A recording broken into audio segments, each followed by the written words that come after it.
Magandang umaga po. Narito na po ang magiging lagay ng panahon ngayong umaga ng Lunes, February 2, 2026.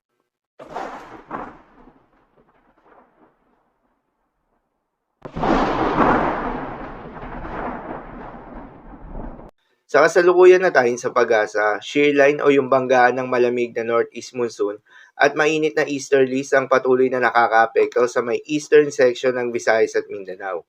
Dahil dito ay asahan yung maulap na kalangitan na may kalat-kalat ng mga pagulan at isolated thunderstorms.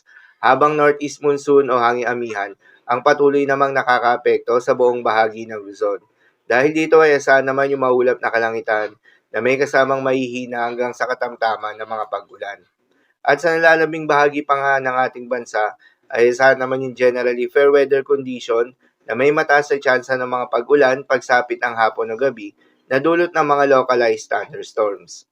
Magandang balita naman dahil ayon sa pag-asa ay wala pa rin tayong binabantayan na low pressure area o bagyo sa loob o malapit sa Philippine Area of Responsibility na maring makaapekto sa ating bansa.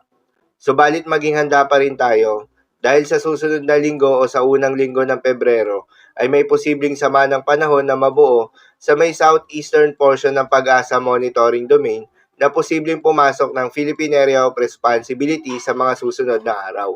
Inaasahan na kikilos ito generally westward o generally northwestward base yan sa pinaka-latest tropical cyclone threat potential forecast na inilabas ng Pag-asa. Ang nasabing sama ng panahon ay nasa low to moderate chance na maging isang ganap na bagyo. Asahan na sa paglapit nito sa ating kalupaan ay makaapekto ito, particular na sa may Eastern Visayas at Mindanao. Para sa magiging development nito, patuloy lamang na magantabay sa mga update nating ilalabas, lalo na ng Pag-asa. Para naman sa magiging lagay ng panahon ngayong araw ng Lunes, dahil nga sa epekto nitong shear line, asahan sa Visayas, Catanduanes, Albay, Sorsogon at Masbate ang maulap na kalangitan na may kalat-kalat ng mga pagulan at isolated thunderstorms.